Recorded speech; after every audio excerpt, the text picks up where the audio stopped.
नमस्कार, कैंपस हलचल में आपका स्वागत है। आज हम बात करेंगे न्यू एजुकेशन पॉलिसी। ड्राफ्ट तैयार हो गया है। ड्राफ्ट के ऊपर अलग अलग विचार भी हो चुके हैं। राजस्थान में खासतौर से मंत्री विभागीय स्तर पर अधिकारियों से चर्चा भी कर चुके हैं कि आखिरकार इस ड्राफ्ट के अंदर क्या कमियां हैं। दुरुस्त करने को लेकर अपने विचार भी दिल्ली तक भेज चुके हैं। इस बीच कई युवाओं ने भी आवाज उठाई थी कि आखिरकार ये जो शिक्षा नीति लागू की जा रही है, जो ड्राफ्ट यहाँ पर बनाया गया है, उसमें क्या कुछ कमियां हैं, उन पॉइंट्स को लेकर भी अपनी आवाज बुलंद की थी। इस बार कैंपस हलचल में शिक्षा नीति को हमने इसलिए लिया है क्योंकि शिक्षा जगत के लिए ये जो शिक्षा नीति होगी अगले 10 से 5 वर्षों के लिए लागू रहेगी। तो ऐसे में स्टूडेंट पर सीधा सीधा इसका असर रहेगा। इस पॉलिसी के तहत ही आगे की जो एजुकेशन है वो वहां पर चलेगी। हम बात करेंगे प्रदेश के उन युवाओं से जो कि इस शिक्षा नीति से प्रभावित होंगे। इस ड्राफ्ट को उन्होंने पढ़ा भी है, देखा भी है, कुछ बिंदुओं के पक्ष में भी हैं, लेकिन कुछ बिंदुओं के विरोध में भी हैं। हमारे साथ में उपेन यादव। उपेन, क्या कहेंगे? सबसे पहला रिएक्शन चाहूंगा आपका। नया जो ड्राफ्ट तैयार है किस तरह का है? जो नया ड्राफ्ट तैयार किया गया है, मैं माननीय केंद्रीय मंत्री से निवेदन करना चाहूंगा कि इसमें साक्षात्कार आप जोड़ोगे, इंटरव्यू जोड़ोगे तो भाई भतीजावाद, भ्रष्टाचार, नेतावाद को बढ़ावा मिलेगा। इसका हम सख्त विरोध आज भी कर रहे हैं। लागू करने के बाद दिल्ली जाकर भी करेंगे, और दिल्ली जाकर जाने के बाद यदि आप राजस्थान में आओगे तो राजस्थान में कहीं घुसने भी नहीं देंगे, क्योंकि हम लोग भ्रष्टाचार को बढ़ावा नहीं देना चाहते हैं। क्योंकि मजबूरी में हर व्यक्ति भ्रष्टाचार की तरफ भागेगा, क्योंकि उसको रोजगार चाहिए। केंद्र सरकार को रोजगार की तरफ ध्यान देना होगा। और ये कह रहे हैं कि डेमो क्लासेस, बीएड एसटीसी जब अभ्यर्थी करता है तो 2 साल तक वो डेमो क्लासेस ही देता है। किस बात के वो डेमो क्लासेस वापस ले रहे हैं? 105 बार बढ़ा रहे हैं कि डेमो क्लासेस होगा, एक और एग्जाम होगा, पात्रता होगी, बोले कि स्थायीकरण के लिए एक और एग्जाम होगी। ये क्या सिस्टम है? आज एक सिंगल परीक्षा करवाई जाती है, वो 2-3 साल तक वो पूरी नहीं हो पाती है, वो भर्ती पूरी। और जब इसमें 4-5 सोपान आप कर दोगे तो कैसे वो भर्ती समय पे पूरी हो पाएगी? कैसे बेरोजगार को रोजगार मिल पाएगा? क्योंकि नेता लोग हैं, 2 कुर्ते पजामे व्हाइट वाले खरीद लेते हैं, गमछा खरीद लेते हैं, उनकी कोई योग्यता होती है, नेता बन गए। लेकिन बीएड और एसटीसी करता है ना, उसको पता है कैसे एसटीसी बीएड होती है, कैसे वो टीचर बनते हैं, पूरी मेहनत करते हैं। और आज नई शिक्षा नीति में बदलाव कर रहे हैं। तो जो साक्षात्कार ये जो जोड़ रहे हैं, इसका हम विरोध कर रहे हैं। शिक्षा नीति सरल होनी चाहिए, जिससे सुगमता के साथ बेरोजगार को समय पर रोजगार मिल सके। यहाँ पर पिछले जब गवर्नमेंट थी कांग्रेस, तब लागू किया गया था टेट को, बदल के रीट हुआ। हालांकि युवाओं के बीच में मैसेज देने की कवायद थी कि शिक्षक भर्ती के लिए जो ज्यादा परीक्षा एग्जाम जिस तरह की होती हैं, उनको सबको खत्म करके एक परीक्षा लागू होगी। अब इस शिक्षा नीति लागू होने के बाद में क्या ये फॉर्मेट रहेगा या नहीं रहेगा? देखो, राज्य सरकार के पास भी पावर होता है, लेकिन पिछली सरकार ने भी धोखा किया। उन्होंने कहा था कि हम आरटेट खत्म कर देंगे, उन्होंने शिक्षक भर्ती खत्म कर दी, जिससे राजस्थान के लोगों का ज्यादा नंबर आता था। उन्होंने जिस चीज को हम खत्म कराने चाह रहे थे उसका नाम चेंज किया, आरटीए की जगह रीट किया, बेरोजगारों के साथ धोखा किया। लेकिन राज्य सरकार के पास पावर होता है। कई राज्यों ने तो नई शिक्षा नीति का विरोध किया और बोले कहा कि हम इसको लागू नहीं करेंगे दक्षिण में। लेकिन राजस्थान में राज्य सरकार को भी बेरोजगारों का साथ देना होगा। यदि गलत नीति वो शिक्षा नीति जारी करते हैं, उसको न हम मानेंगे न राज्य सरकार माने, जो राज्य हित में होगा। देखिए, बिल्कुल, और भी युवा हमारे साथ में है। शिक्षा नीति का अगर ड्राफ्ट देखा जाए, क्या कहेंगे आप? किस तरह का ड्राफ्ट आपको लगा? कुछ कमी या कुछ पॉजिटिविटी आपकी? देखो, इसमें हम 2-3 साल से पहले एसटीसी करते हैं, उसके बाद वो डेमो क्लास लेंगे, लेसन लेंगे, ऐसे तो हम 3-4 साल डेमो लेसन होते रहेगा। स्थानीयकरण कब होगा? ऐसे में क्या लगता है आपको कि विचार किया जाना चाहिए? जो ड्राफ्ट तैयार किया गया, दोबारा से इस पर विचार हो, कुछ कमी की वहां पर की जाए? क्योंकि क्या लगता है कि इस तरह के अगर एजुकेशन में वो लगा रहेगा तो बेरोजगारी ज्यादा बढ़ेगी? हाँ, कुछ विचार करना चाहिए, सोचना चाहिए। बिल्कुल। कुलदीप, आपने देखा है ड्राफ्ट को, पढ़ा भी है, एक शिक्षक बनने की योग्यता आपके अंदर भी है, तो आप समझ भी पाते हैं कि आखिरकार ड्राफ्ट में क्या कमियां हैं। बिल्कुल सर, जो गवर्नमेंट ने, केंद्र सरकार ने जो शिक्षा नीति लागू किया, बिल्कुल ही गलत लागू किया है। क्योंकि मैं खुद बीएड का स्टूडेंट हूं, मैंने रीट का 2017 में एग्जाम दिया था, जिसकी अभी तक भी पूरी भर्ती प्रक्रिया नहीं है। आज 3 साल होने को आए हैं। जो अब नई सरकार जो नई शिक्षा नीति लागू कर दी है, उसमें 5 चरण कर दिए। जब एक चरण को पूरी करने में सरकार को 3 साल लग रहे हैं, तो 5 चरणों को पूरा करने में कम से कम 5-7 साल लग जाएंगे। हम बेरोजगार वहीं के वहीं बैठे रहेंगे, हमारा कोई मतलब नहीं निकलेगा। रोजगार पाने की दिशा में जो हम कदम उठा रहे हैं वो बिल्कुल खत्म है। जब सरकार रोजगार देना ही नहीं चाहती तो फिर शिक्षा नीति लागू करने का कोई उद्देश्य ही नहीं रह जाता। खत्म करना चाहिए शिक्षा नीति का, विरोध करना चाहिए सभी को, क्योंकि शिक्षा नीति भाई भतीजावाद, इंटरव्यू इंटरव्यू ले रहे हैं, इंटरव्यू में हमेशा भाई भतीजावाद पेशावाद को बढ़ावा मिलता है। डेमो क्लासेज है, हम 6 महीने की जो राजस्थान में बीएड का कार्यक्रम है उसमें 6 महीने डेमो क्लासेज ली जाती है स्कूलों में। जब वहां 6 महीने लेते हैं तो फिर डेमो क्लासेज का क्या औचित्य रह जाता है? जब वहां दे देते हैं तो स्टूडेंट को दोबारा देने का कोई मतलब ही नहीं है, फिर भी इसको लिया जा रहा है क्योंकि इसमें सिर्फ केंद्र सरकार द्वारा गलत नीतियों को लागू किया जा रहा है। शिक्षा नीति में बिल्कुल गलत नीतियों को लागू किया जा रहा है। इसमें क्या कहें, एक टीचर अगर आपके अलावा देखें कि उसको अगर टीचर बनना है, पहले वो बीए करेगा, उसके बाद में बीए के बाद में बीएड की प्रोसेस रहेगी, बीएड के बाद में वो तैयारी करेगा, तैयारी करके एग्जाम देगा, तो कितना साल लग जाएगा अगर ये नई शिक्षा नीति इस आधार पर लागू होती है? बिल्कुल सर, जिस हिसाब से सरकार ये शिक्षा नीति लागू कर रही है, पहले की शिक्षा नीति में ही मैं 2 साल का बीएड कराऊं, उसके बाद में टीचर की एग्जाम दी हूं, 3 साल उसको हो गए, अभी तक 5 साल से मेरा कोई सुलझावड़ा नहीं हुआ है। 3500 सीट अभी भी खाली पड़ी है, कोई नहीं किया गया। जब ये नई शिक्षा नीति लागू हो जाएगी तो उसी को करने में सरकार को कम से कम 8 से 10 साल लग जाएंगे। बेरोजगार रह जाएगा, उसका कोई मतलब नहीं है शिक्षा ग्रहण करने का। फिर खत्म कर दिया जा रहा है शिक्षा के औचित्य को ही सरकार द्वारा। बिल्कुल। और एक चरण कोर्ट का भी इसमें आता है कि अगर भर्ती प्रक्रिया पूरी भी हो गई फिर भी वो कोर्ट में जाकर लंबित हो जाती है। क्या कहेंगे, जिस तरह की न्यायिक प्रक्रिया है अक्सर ये देखने में आता है कि सरकार चाहे कोई भी हो, भर्ती कोर्ट में जाकर अटक जाती है। सर, कोर्ट में अटकाने का सरकार का एक मसला होता है। जब ये कर्मचारी होते हैं वो कुछ ऐसे क्वेश्चंस वो डाल दिए जाते हैं जो कि विवादास्पद होते हैं, बाद में सरकार के द्वारा ये कहा जाता है कि बोनस दिया जाएगा या उनको हटा दिया जाएगा। सर, जब उनको पहले से ही विवादास्पद प्रश्न दिए गए हैं तो उन कर्मचारियों के ऊपर कुछ ऐसा निर्णय लिया जाना चाहिए कि वो आगामी भविष्य में गलती ना करें, क्योंकि एक क्वेश्चन की वजह से लाखों करोड़ों विद्यार्थियों का भविष्य वो दांव पर लगा होता है। अब सरकार बार बार में ये नई शिक्षा नीति के तहत इन्होंने 5 चरण बना दिए। अब जब एक चरण में कर्मचारियों की गलतियां सामने आ रही है तो सरकार 5 चरणों को लेकर क्या करेगी? अभी कोटा में रमेश पोखरियाल जी निशंक ने एक विवादित बयान भी दिया था कि शिक्षा नीति के माध्यम से शिक्षक भर्ती को आरएएस आईएएस के बराबर के लेवल का बनाएंगे। अब वो हमारे ये समझ में नहीं आता कि वो शिक्षक भर्ती करवा रहे हैं, शिक्षक बना रहे हैं या आरएएस आईएएस बना रहे हैं। उनको देश नहीं चलवाना, उनको एक विद्यालय में शिक्षा दिलवानी है। लेकिन आईएएस आरएएस बनाएंगे तो वेतन भी क्या उसी तरह की डिमांड आप लोग रखोगे? सर, अब ये तो उनको सोचना चाहिए कि वो आरएएस आईएएस बना रहे हैं तो आरएएस आईएएस के हिसाब से वेतन देना चाहिए, उनके हिसाब से सुख सुविधाएं मिलनी चाहिए। उनको एक टूटे फूटे विद्यालय में शिक्षक बना के भेजा जाता है जहां पर केवल 2 कमरे होते हैं, उनपे भी छत में पानी चूरा होता है। आपने आज के समय में विद्यालयों की कंडीशन देखी होंगी कि क्या कंडीशन हो रही है। और फिर दूसरी जगह ये देखा जाता है कि सुख सुविधाएं तो दूर की बात है, वहां पर लैट्रिन बाथरूम तक की व्यवस्था नहीं होती है। बच्चे बाहर खुले में भगते रहते हैं, उससे पूरी व्यवस्थाएं भंग हुई हुई। लेकिन आपने जब पढ़ाई शुरू की थी तो आपने सोचा होगा मैं शिक्षक बनूं, टीचर में बनूं, उस दौरान आपको लगा था कि आपको इतना समय लगेगा, इतनी तैयारी करोगे, इतने चरण होंगे, फिर ताकि आपको कहीं ना कहीं भर्ती में बैठने का मौका मिले? सर, जब बीएसटीसी करने के लिए हमने फॉर्म अप्लाई किए थे तब हमने नहीं सोचा था कि इस तरह के कुछ विवाद हमारे सामने आएंगे। हमने 2 साल तक बीएसटीसी की थी, उसमें हमने जो डेमो क्लास की बात अब कर रहे हैं, पर ईयर लगभग 45 दिन फर्स्ट ईयर में और सेकंड ईयर में हमने 60 दिन जो कि हमारे 6 महीने में जाकर के तब्दील होते हैं, वो हमने डेमो क्लास के तौर पर किए थे। अब वो डेमो क्लास करवाकर क्या करवाना चाहते हैं? डेमो क्लास हर साल अब से 4 वर्ष की एसटीसी और बीएड कर दी गई है। हर साल 6 महीने का अगर वो डेमो क्लास कर रहे हैं तो उसके हिसाब से तो वो बहुत अधिक अनुभवी हो चुका है, तो डेमो क्लास लेने का कोई मतलब नहीं रहा। साक्षात्कार, जब मोदी जी ये कहते हैं कि भाई भतीजावाद और भ्रष्टाचार खत्म होना चाहिए, उन्होंने भ्रष्टाचार खत्म करने के लिए नोटबंदी की और ये जीएसटी वगैरह ऐसे नियम लगा रहे हैं, तो उनको ये भी तो देखना चाहिए कि शिक्षा जगत में भी तो भ्रष्टाचार खत्म होना चाहिए। कर्मचारी जो भ्रष्ट पाए जा रहे हैं, लिप्त हैं, उनको इससे निकालने के लिए साक्षात्कार सबसे अहम पाया गया था। उसको बंद करें, ना कि इसको लागू करें। अच्छा, आपका क्या विचार है? क्या लगता है कि अगर साक्षात्कार लिए जाएंगे तो भ्रष्टाचार को बढ़ावा मिलेगा? जी, भ्रष्टाचार को बहुत ज्यादा बढ़ावा मिलेगा, क्योंकि हमारे जो वर्तमान समय में स्किल इंडिया के तहत हमारे राजस्थान में बहुत सारे जो उपक्रम खोले गए थे उनमें भी भ्रष्टाचार हमें देखने को मिला है, भाई भतीजावाद देखने को मिला। जो अभी बताया गया था कि जो सफेद कुर्ते पायजामा पहन के नेता बन जाते हैं, इनके लिए कोई आईएएस के स्तर का कोई लेवल नहीं होता क्या? इनकी भी एक पात्रता एग्जाम हो जाए तब जाके इनको पता चले कि कैसा होता है साक्षात्कार, कैसे होते हैं परीक्षा के कार्यक्रम। कोर्ट में भर्तियां अटक जाती हैं, ना ही इनकी कोई मॉनिटरिंग की जाती है, तो हमारे हिसाब से बिल्कुल गलत है। अच्छा, अगर मंत्री संतरी विधायकों के लिए शायद अगर इस तरह की योग्यता हो तो आप लोगों का नंबर भी आ सकता है उसमें?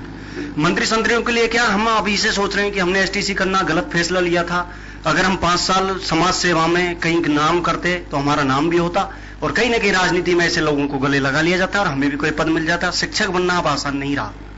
बिल्कुल, कहीं ना कहीं शिक्षा नीति को लेकर जिस तरह के सवाल यहाँ पर खड़े हो रहे हैं, अक्सर ये देखने में भी आता है सरकार बदलने के साथ में या तो प्रयोग जहां पर सबसे पहले किया जाता है वो शिक्षा नगरी के ऊपर होता है। सबसे पहले देखते हैं कि अगर सरकार बदली है तो सरकार की विचारधारा को कैसे लागू किया जाए। पाठ्यक्रम के अंदर स्टूडेंट पर बोझ पड़ता है, पाठ्यक्रम बदलाव होते, पुस्तकों का जो बजट का खर्चा है वो विभाग में पड़ता है। अगर फ्री में पुस्तकें दी जाती है तो वो गवर्नमेंट पर उसका असर कहीं ना कहीं होता है। खासतौर से डिमांड है कि बेरोजगार बोर्ड का गठन राजस्थान में हो ताकि एक जगह से आवाज उठे, पूरे प्रदेश की आवाज, पूरे बेरोजगार की आवाज एक सुर में वहां तक पहुंच सके। खास तौर से इसकी अगर अलावा बात की जाए, बेरोजगार अगर परीक्षा देता है, भर्ती परीक्षा प्रतियोगिता परीक्षा में जाता है तो उसकी जो शुल्क या तो कम से मिनिमम की जाए या फिर उसको फ्री भी किया जा सकता है। तो कुछ मांगे ये हैं बेरोजगारों की। फिलहाल हम ब्रेक ले लेते हैं, ब्रेक के बाद में देखेंगे और भी इस ऊपर चर्चा करेंगे, मंत्रियों से भी बात करेंगे कि आखिरकार क्या। ब्रेक के बाद फिर से कैंपस हलचल के बारे में हम चर्चा करेंगे। ओपन इस पर एक राय लेना चाहूंगा, शिक्षा नीति जरूर लागू हो रही है, लेकिन क्या ऐसी नीति लागू नहीं होनी चाहिए जिस पर कोई पार्टी की छाप नहीं हो, प्रयोगशाला नहीं बने शिक्षा? देखो, पूरे देश में ये हो गया है कि राजनीतिक पार्टियां अपना प्रचार ज्यादा करना चाहती है कि हमने ये किया, हमने वो किया, हमने ये किया। ये नहीं सोचती कि जनता का अहित है, कि इसमें हित है। जिस प्रकार मोदी जी कहते थे कि इंटरव्यू 4-5 मिनट के इंटरव्यू से किसी व्यक्ति की योग्यताओं को जांचा नहीं जा सकता, तो ये आज साक्षात्कार कर रहे हैं, डेमो क्लासेस कर रहे हैं, नई शिक्षा नीति थोप रहे हैं। दूसरी सरकार आएगी, वो अपनी नई शिक्षा नीति लागू करेगी, तो केवल यूथ बेरोजगारों को एक प्रयोगशाला समझ लिया, उनके ऊपर प्रयोग करते रहिए, नुकसान होगा तो इनका होगा, नहीं तो वो क्या बिगड़े, कुछ नहीं बिगड़ेगा। वो तो एक बार चुनाव हार जाते हैं, दूसरी बार जीत जाते हैं, वहां ऐसी गाड़ी में बैठते, मस्ती से रहते, बिगड़ता है जनता का।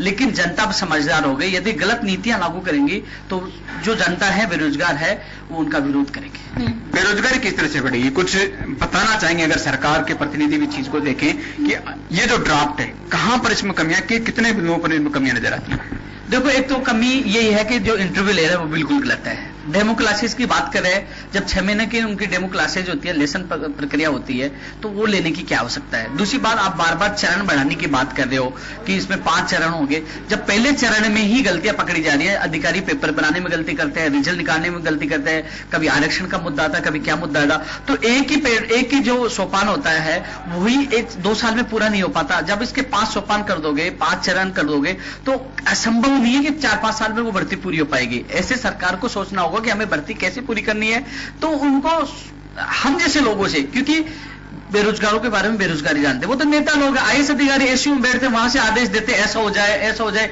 लेकिन किसान की पीड़ा किसान जानता है, बेरोजगारों की पीड़ा बेरोजगार जानते हैं। हम चाहते हैं कि सही समय पे रोजगार मिले। हम लोग पूरी योग्यता है, हम 2 साल तक बीएड करते हैं, एसटीसी करते हैं, उसमें डेमो क्लासेस देते हैं, उसके बाद बीएड एसटीसी पहले प्री टेस्ट भी देना पड़ता है, फिर उसमें हमारा सिलेक्शन होता है, और फिर उसके बाद हम शिक्षक भर्ती की तैयारी करते हैं। फिर उसमें भी नंबर आ जाता है तो कोर्ट का एग्जाम देना पड़ता है, कोर्ट में चक्कर काटते हैं, एकलपी, डिवीजन बेंच, फिर सुप्रीम कोर्ट, फिर पता नहीं कितने बड़े नसीब हो गए, भगवानों का हाथ जोड़ते, प्रसाद चढ़ाते, पता नहीं कितने सालों बाद हमें नौकरी मिलती है।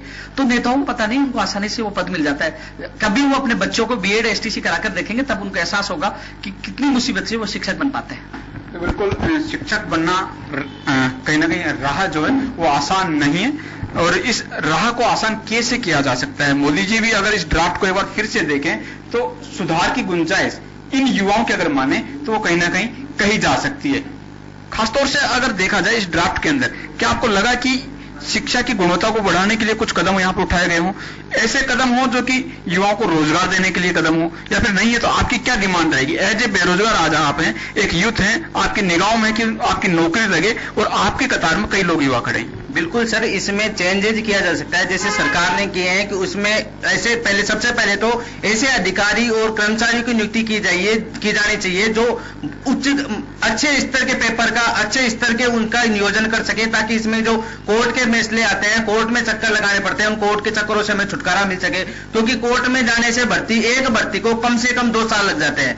कोर्ट में अगर कोई भर्ती क्लियर होती है 2 साल में होती है, तो 2 साल लग जाते हैं। तो ऐसे पेपरों का नियोजन किया जाना चाहिए, चाहिए, ऐसे अधिकारियों की वो करना चाहिए ताकि इसमें उच्चतम स्तर के अच्छे स्तर के पेपर हो। और जो 5 चरण किए जा रहे हैं उसमें से 1 या 2 चरण को शामिल करें ताकि एक समय सीमा के अंदर एक भर्ती को कंप्लीट किया जा सके। एक भर्ती जब तक कंप्लीट नहीं होगी, 5 तरह इंटरव्यू होने चाहिए। इंटरव्यू से 5 मिनट में किसी भी व्यक्ति का अंदाजा नहीं लगा सकते। मुख्य जो प्रधानमंत्री नरेंद्र मोदी, इन्होंने इस बात को सबसे पहले इस बात को स्वीकारा था। उन्होंने कहा था कि 5 मिनट में व्यक्ति के व्यक्तित्व को नहीं पहचान सकते, फिर इंटरव्यू लागू करने का क्या मतलब रह जाता है। जब वो पहले कहते हैं, वो कहते हैं युवाओं की सबसे ज्यादा बात नरेंद्र मोदी जी करते हैं। नरेंद्र मोदी युवाओं की बात करते हैं, युवाओं के भविष्य के साथ ही खिलवाड़ कर रहे हैं। उन्होंने जीवन कौशल विकास वगैरह का इनका जो कार्यक्रम राजस्थान में किया, हजारों की संख्या में इसमें गड़बड़ी पाई गई है, भ्रष्टाचार पाया गया है, अपने पहचान वालों को दे दिया गया है, उसमें कोई मतलब का नहीं रखा। युवाओं के साथ सिर्फ खिलवाड़ किया जा रहा है और कुछ नहीं। आपका इंटरव्यू के ऊपर ज्यादा कहीं ना कहीं फोकस है। आप चाहते हो कि साक्षात्कार के बेस के ऊपर नियुक्ति नहीं हो। हालांकि नियुक्ति युवाओं को ही देनी है, बेरोजगारों को देनी है, लेकिन आपको इसमें डर है कहीं ना कहीं कि या तो कोई मंत्री के पक्ष का आदमी उसके रिश्तेदार होगा, या फिर जिन जो पहुंच वाले लोग होंगे, रसूख वाले जो लोग होंगे, वो पैसे ले देकर भी शायद नियुक्ति पा सकते हैं। बिल्कुल सर, ऐसा ही होता है कि इंटरव्यू में सिर्फ अपने जान पहचान और पैसे वालों का ही चयन होता है, क्योंकि गरीब उसको देने में असमर्थ होता है। आज भ्रष्टाचार इस लेवल पे पहुंच चुका है कि गरीब उसमें इंक्लूड नहीं हो सकता। उस भर्ती प्रक्रिया में सिर्फ नाम मात्र का एक मूक दर्शक बनकर रह जाता है, क्योंकि इसमें भ्रष्टाचार होते हैं, उनके पास पैसे नहीं होते, उनकी जान पहचान नहीं होती। जिनकी जान पहचान और पैसे होते हैं, सिर्फ उन्हीं को नौकरी मिलती है, इंटरव्यू में और किसी को नहीं मिलता। एक ये भी क्या आप मांग रखेंगे युवा हैं कि एक भर्ती की नियुक्ति तक लेके ऐसी कोई प्रक्रिया हो, टाइम बाउंड हो जाए। जैसे आरटीआई जब लगाते हैं तो उसमें होता है कि आपको 1 महीने में सूचना देना ही पड़ेगा। तो ऐसी भी कोई गवर्नमेंट जब विज्ञप्ति जारी करे तो ऐसा भी जारी करे कि ये जो परीक्षा 2018 में आपने खोली है, 2019 तक इसका पूरा जो फॉर्मूला नियुक्ति तक हो जाए। सर, कैलेंडर जारी अगर पहले से कर दिया जाएगा, पहले से वो डेट फिक्स कर देगी कि इतनी तारीख को इस महीने में हम विज्ञप्ति जारी करेंगे, उसके बाद में उस समय हमारे एग्जाम कर दी जाएगी, उसके बाद में निश्चित समय पर परिणाम जारी करके पोस्टिंग दे दी जाएगी, तो एक बिल्कुल समय बाउंड हो जाएगा। वह उस कैलेंडर के माध्यम से ही हो सकता है। आगामी साल का कैलेंडर अगर सरकार ये भी जारी कर दे, इतनी भर्तियां निकाली जाएगी, उस समय पर पूरी की जाएगी, तो वो एक समय में हो सकता है और बेरोजगारों को सबसे बड़ी राहत मिल सकती है। आपका क्या विचार है, किस तरह का होना चाहिए जो प्रोसेस भर्ती प्रक्रिया?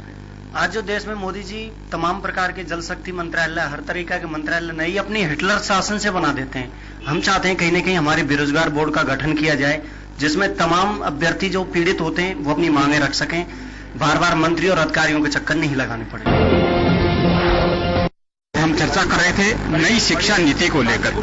कई बेरोजगारों ने कहा, कुछ युवाओं ने भी सवाल उठाए कि आखिरकार प्रोबेशन पीरियड अगर 3 साल का होगा तो किस तरह से वो आगे बढ़ पाएंगे। हमारे साथ में उच्च शिक्षा मंत्री भाटी जी हैं। भाटी जी, नई शिक्षा नीति आपने भी देखा है, ड्राफ्ट को देखा, किस तरह से ड्राफ्ट के अंदर आप मानते हैं कि कुछ कमियां हैं, कुछ दुरुस्त करने के लिए भी आपने चर्चा की, विचार किया है? देखिए, जो नई शिक्षा नीति बनने जा रही है, जो प्रस्तावित ड्राफ्ट आया है, निश्चित रूप से शिक्षा को सुधार के लिए भी उसमें बहुत सारी बातें कही गई है। लेकिन मैं कहना चाहूंगा कि जो हमारे राज्यों के कॉलेजेज हैं, हमारे विश्वविद्यालय हैं, तो उनका जो एक अधिकार है, उनकी जो स्वतंत्रता है, उस पर भी उसका भी ध्यान रखा जाना जरूरी है। सारी योजनाएं, सब कुछ यदि हम सेंट्रलाइज कर देंगे तो जो हमारी यूनिवर्सिटीज हैं, जो बहुत ही अच्छे तरीके से चल रही है, राजस्थान के गवर्नमेंट कॉलेजेज हैं, तो कुछ बातें ऐसी है कि उन यूनिवर्सिटीज के जो अधिकारों को कम करने की बात कही गई है। हमारे जो ऑलरेडी यूनिवर्सिटीज जो चल रहे हैं, जो कॉलेजेज चल रहे हैं, उनको और ज्यादा अधिकार दिए जाएं, जिससे कि वो शिक्षा के क्षेत्र में आगे बढ़ सके। और उसके साथ साथ ग्रामीण क्षेत्र की रूरल शिक्षा जो है, उसको आगे बढ़ाने के लिए हमारी सरकार की तरफ से हमने पूरी चर्चा की। हमारे विश्वविद्यालयों के वीसी, राजस्थान के जो हमारे शिक्षाविद हैं, उन सब लोगों के साथ बैठ करके और एक पूरा ड्राफ्ट बना करके केंद्र सरकार को भेजा है। और मैं समझता हूं कि अलग अलग प्रदेशों का अलग अलग कारण हो सकते हैं, तो सभी प्रदेशों की परिस्थितियों को ध्यान में रखते हुए और सभी प्रदेशों की जो आवश्यकताएं हैं, जो जरूरतें हैं, क्योंकि यहाँ राजस्थान भौगोलिक दृष्टि से बहुत ही विस्तृत राज्य है, यहाँ की परिस्थितियां अलग हो सकती है, दूसरे कई छोटे राज्य है, वहाँ की परिस्थितियां अलग हो सकती है। तो अलग अलग राज्यों की जो परिस्थितियां हैं, उसके अनुसार शिक्षा नीति पर ध्यान दिया जाना चाहिए। और मैं समझता हूं कि केंद्र सरकार इन तमाम बिंदुओं को ध्यान में रख करके और राजस्थान में और पूरे देश में हायर एजुकेशन को आगे बढ़ाने के लिए हमारे द्वारा जो सुझाव दिए गए हैं उन पर विचार करेगी। कुछ युवाओं का ये भी कहना है कि ये जो शिक्षा नीति है वो बेरोजगारी को बढ़ाने वाली है। कुछ का कहना है कि इस पर पूरी तरह से तैयारी नहीं की गई और ड्राफ्ट को तैयार कर दिया गया। देखिए, कोई भी सरकार कोई नीति बनाती है, उस नीति में शिक्षा नीति चूंकि छात्रों से जुड़ी हुई नीति है, तो उन छात्रों का हित हो, उन छात्रों को शिक्षा के क्षेत्र में छात्र छात्राओं को हम आगे बढ़ाने के लिए क्या मदद कर सकते हैं, उस बात पर ज्यादा फोकस दिया जाना जरूरी है। और ऐसे में जो हमारे गरीब, किसान, दलित या सामान्य वर्ग से आने वाले जो बच्चे हैं, उनकी शिक्षा को हम ज्यादा से ज्यादा कैसे दे सकते हैं, क्वालिटी एजुकेशन कैसे दे सकते हैं, उस दिशा में सोचने की आवश्यकता है। जो उस ड्राफ्ट में कमियां रही या जो हमें कमियां महसूस हुई, वो हमने राजस्थान सरकार के द्वारा केंद्र सरकार को भिजवाई है और उन कमियों को दूर किया जाना भी आवश्यक है।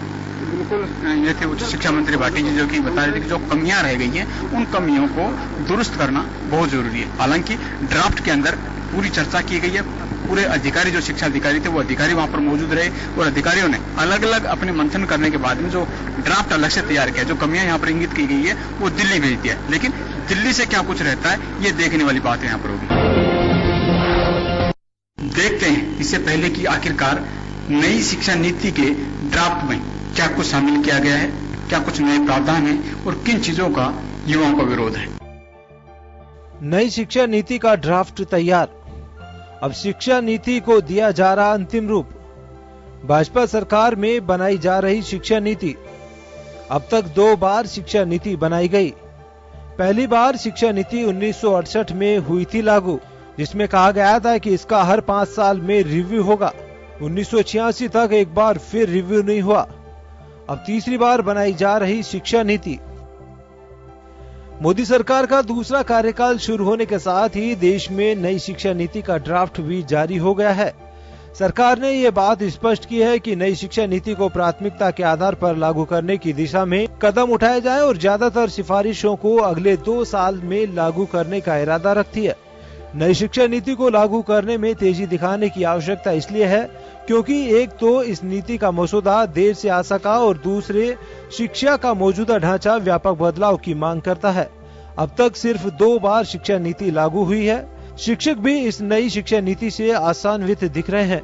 उनका मानना है कि बेहतर के लिए परिवर्तन जरूरी है, लेकिन कुछ शिक्षक इसे बेरोजगारी के आंकड़े छुपाने जैसा बता रहे हैं। तो उधर शिक्षकों ने भी इस ड्राफ्ट को लेकर बदलाव की मांग रखी है। सरकार को नई शिक्षा नीति लाने से कुछ नहीं होगा जब तक स्कूलों में इंफ्रास्ट्रक्चर नहीं होगा। आप नीति कुछ भी ले आओ, पढ़ाने के लिए टीचर्स नहीं होंगे तो इम्प्लीमेंट कैसे होगा। सबसे बड़ी समस्या है कि इंफ्रास्ट्रक्चर डेवलप्ड हो, शिक्षक मिले, पर क्लास पर शिक्षक मिले तो कोई सी भी नीति हो, बच्चों का सर्वांगीण विकास होगा और बच्चे आदर्श नागरिक बनेंगे। टीईटी और एनटीए से शिक्षक भर्ती, माध्यमिक तक अनिवार्य होगा टीईटी। 2022 तक स्कूलों में होगी सभी सुविधाएं। ग्रामीण क्षेत्रों में पढ़ाने के लिए विशेष प्रोत्साहन। कॉलेज विश्वविद्यालय प्रवेश परीक्षा कराएगी एनटीए। कक्षा 3, 5 और 8 में सेशंस परीक्षाएं। छात्रों को नीतिपरक नैतिक चिंतन में 1 वर्ष का कोर्स। नई शिक्षा नीति में कई बिंदुओं को शामिल किया गया है जिनको 2022 तक पूरा करने का वादा भी किया गया है, जिसमें बढ़ई, बिजली, धातुकर्म, बागवानी को सिखाने पर जोर दिया गया है। वहीं देश भर में बड़ी संख्या में आंगनबाड़ी केंद्रों का निर्माण करने का वादा भी किया है। विषयों को चुनने के लिए छात्रों को ज्यादा आजादी मिलेगी। खेल, योग, नृत्य, संगीत, ड्राइंग, पेंटिंग, शिल्प, मिट्टी, बर्तन बनाना, लकड़ी का काम, बागवानी इनको मुख्य कोर्स का हिस्सा बनाया जाएगा। विज्ञान एवं कला विषयों के बीच विभाजन खत्म करने की बात कही गई है। तो वहीं मातृभाषा में कक्षा 5 तक की पढ़ाई पर जोर देने की बात रखी गई है। हालांकि नवाचारों में शिक्षाविदों ने अच्छी पहल को स्वीकार किया है, लेकिन स्कूली इंफ्रास्ट्रक्चर के विकास पर भी शिक्षकों ने जोर दिया है। पूरे देश में एक शिक्षा नीति होनी चाहिए।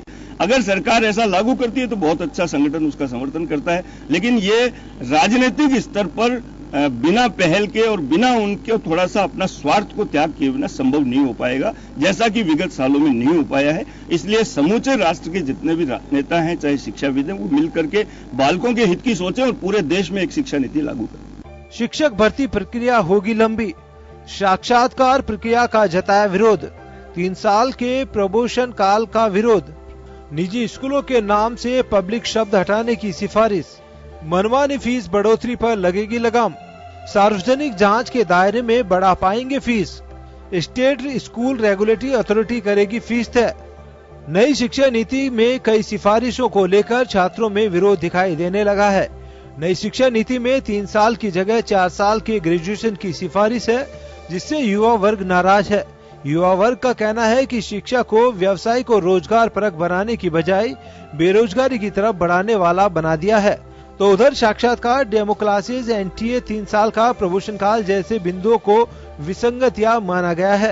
इस 4 साल जो ग्रेजुएशन की बढ़ाई, इसमें मैं सहमत नहीं हूँ। अगर जो 3 साल की जो ग्रेजुएशन, अगर शिक्षा के जो ये संसाधन है, अगर उन पे अगर 3 साल के ग्रेजुएशन से स्टूडेंट पे अच्छी तरीके से ध्यान दिया जाए, तो मैं ये मानता हूँ स्टूडेंट उन 3 सालों में अपने पैरों पे खड़ा हो सकता है, एक पढ़ाई लिख कर एक सक्षम हो सकता है। आज की जो वर्तमान शिक्षा प्रणाली है, उसमें कहीं ना कहीं ज्यादातर जो है, जो पुरानी शिक्षा पद्धति उसी को देखकर किया जा रहा है, जबकि मेरा ऐसा मानना है कि युवाओं को कौशल विकसित करना चाहिए, उनमें ऐसा कौशल विकसित करना चाहिए ताकि युवा बेरोजगार ना रहे, और अगर वो सरकारी नौकरी ना भी पाए तो भी उनमें कहीं ना कहीं इस तरीके की कौशल होना चाहिए कि वो जो प्राइवेट सेक्टर में है वो अपना कोई ना कोई कार्य कर सके। देश में शिक्षा व्यवस्था में परिवर्तन को लेकर लंबे समय से आवाज उठ रही है। माध्यमिक शिक्षा हो या फिर उच्च शिक्षा, हर स्तर पर शिक्षा गंभीर सवालों का सामना कर रही है। संस्थान केवल डिग्रियां बांटने का केंद्र बनकर रह गए हैं। शिक्षा को जीवन के साथ जोड़ने की जरूरत है। युवाओं में हुनर पैदा करने की अब ये चुनौती मोदी सरकार के सामने है कि नई शिक्षा नीति से देश की शिक्षा में परिवर्तन की मजबूत नींव रखी जाए। Bureau report, Sun TV news. फिलहाल कैंपस हलचल में इतना ही। मुझे दीजिए इजाजत, नमस्कार।